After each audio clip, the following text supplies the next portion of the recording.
Assalamualaikum warahmatullahi wabarakatuh.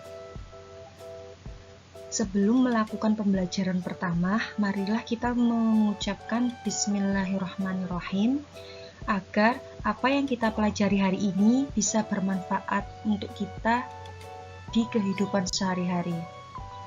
Pertemuan pertama kali ini kita akan membahas tentang mujahadah an-nafs, husnudzon, dan ukhuwah. Yang pertama yaitu pengendalian diri atau mujahadah an-nafs. Mujahadah artinya bersungguh-sungguh dan an-nafs artinya hawa nafsu. Jadi mujahadah an-nafs adalah perilaku menahan diri dari segala sesuatu yang merugikan orang lain maupun diri sendiri. Jadi kita bisa menahan diri dari hawa nafsu. Nafsu itu apa sih? Ada yang tahu nggak? Nafsu adalah kecondongan jiwa kepada sesuatu yang selaras dengan keinginannya. Jadi kalau kita tidak bisa mengendalikan hawa nafsu, kita akan melakukan apapun sesuai dengan keinginan kita sendiri. Jadi hawa nafsu di sini dibagi menjadi 3. Yang pertama yaitu nafsu ammarah, nafsu yang mendorong berbuat buruk. Jadi kalau kita tidak bisa menahan diri untuk melakukan perbuatan buruk, maka apa yang akan terjadi? Kita akan serakah, kita akan bertengkar dengan teman, dan lain sebagainya. Yang kedua yaitu nafsu lawamah. Nafsu lawamah ini nafsu yang menyesali setiap perbuatan buruk. Contoh, kita selesai atau terlanjur atau tidak sengaja membentak orang tua. Nah, setelah membentak orang tua, pasti kita akan menyesali perbuatan tersebut. Itu yang dinamakan nafsu lawamah. Yang ketiga yaitu nafsu mutmainnah, nafsu yang mendorong kita dari perbuatan baik. Jadi nafsu ini lebih meningkatkan kita atau lebih meningkatkan iman kita kepada Allah. Manfaat perilaku mujahadah an-nafs. Nah, kalau kita melakukan pengendalian diri, apa yang akan terjadi? Kita akan menjadi orang yang sabar. Kita akan mempunyai rasa syukur atas nikmat yang Allah berikan. Kita akan menghindari perpecahan, pertengkaran, dan mengurangi rasa gelisah dan cemas, dan juga iri hati kepada orang lain. Perilaku yang mencerminkan mujahadah an-nafs. Kita akan selalu berpikir positif, bekerja keras dan optimis dengan segala sesuatu yang kita kerjakan, bersyukur ketika mendapatkan keberhasilan, optimis dalam segala hal, dan yang terakhir, bersabar ketika mendapatkan kegagalan. Yang kedua yaitu husnudzon. Husnu artinya baik dan dzon artinya prasangka. Jadi husnudzon adalah prasangka yang baik.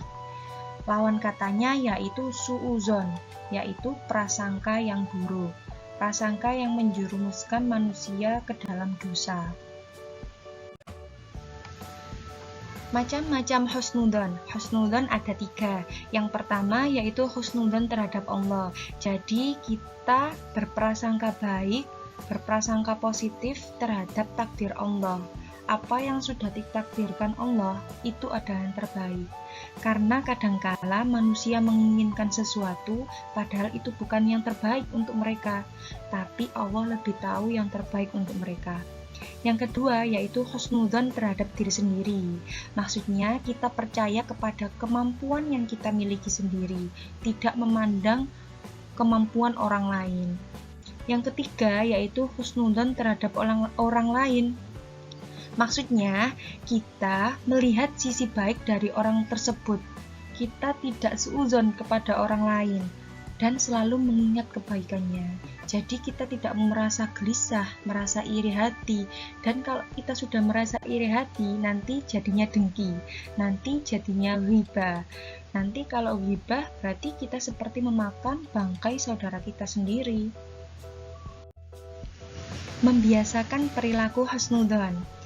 Cara membiasakannya yaitu yang pertama memberikan semangat kepada orang lain yang hendak melakukan kebaikan, jangan malah dijatuhkan. Yang kedua, menghargai pendapat teman meskipun berlawanan dengan pendapat kita.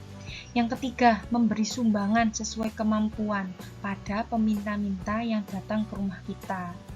Yang keempat, mempercayai kemampuan yang kita miliki sendiri, tidak melihat punya orang lain.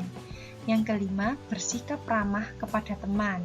Yang keenam, mengerjakan tanggung jawab dengan amanah. Kalau kita ada tugas dari guru, kita mengerjakan hari itu juga, jangan ditunda di lain hari. Jadi harus tanggung jawab. Selanjutnya, manfaat dan hikmah husnudzon.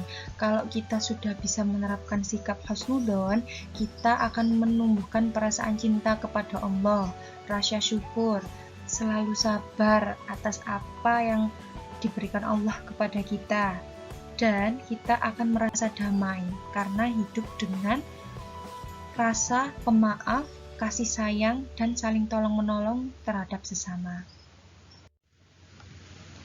Yang ketiga atau yang terakhir yaitu ukhuwah. Ukhuwah berasal dari kata akhun yang artinya saudara. Jadi ukhuwah artinya persaudaraan. Persaudaraan ini bisa persaudaraan dengan siapa saja. Makanya ada macam-macam ukhuwah. Yang pertama, ukhuwah Islamiyah, yaitu persaudaraan dengan sesama muslim yang didasari dengan akidah yang sama. Yang kedua, ukhuwah Isnaniyah, yaitu persaudaraan karena sama-sama sebagai manusia tanpa membedakan ras, agama, ataupun suku. Yang ketiga, yaitu ukhuwah watoniyah, yaitu persaudaraan karena sesama warga negara. Waton yaitu negara. Selanjutnya, membiasakan perilaku ukhuwah. Gimana sih cara membiasakannya?